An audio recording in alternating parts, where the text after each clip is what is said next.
All right, YouTubers, I keep getting asked about these wheels, so I figured I'd do a little session on it, kind of teach you how they work.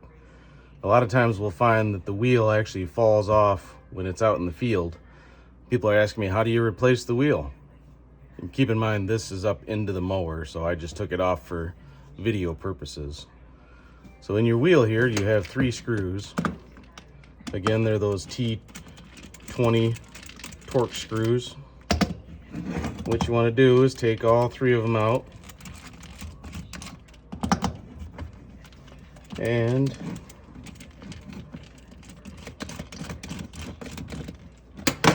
that's going to expose this half of the wheel. Oops.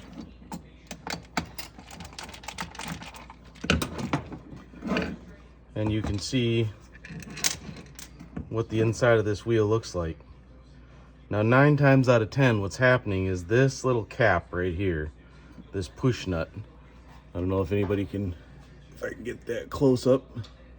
That push nut right there, as you can see, just presses onto the axle and it holds that bearing against the wheel. Make sure that this side's seated. You can see that that's where it's going to spin. So usually this will come off, it'll fall off into the yard, and you'll be left with these pieces, kind of like from not this piece, but this and this sitting out in the yard.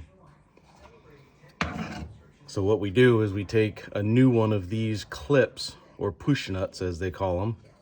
Make sure you've got your O-ring, the half of the wheel, the bearing, then press that push nut right onto the axle. Then you've got, well, as long as we're doing this, I can also show you that this would be how you could replace the rubber if you ever wanted to. If this rubber has gone bad, you can buy just the rubber. You'll notice they got 3 holes. Line them up. Make sure that you got a nice tight fit. Take your screws.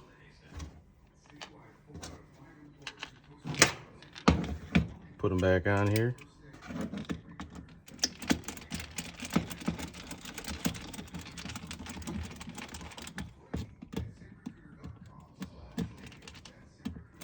And then tighten them up. You don't need to get crazy here, they just need to be good and snug. And the biggest thing that I find when I'm putting these back together is occasionally you'll get it binding. You want that wheel to spin relatively free. When you take your hand and kind of spin it like that, you want it to be able to roll nicely and not, come to a complete stop. But that's how you change the wheel out in the field. Hope that helps.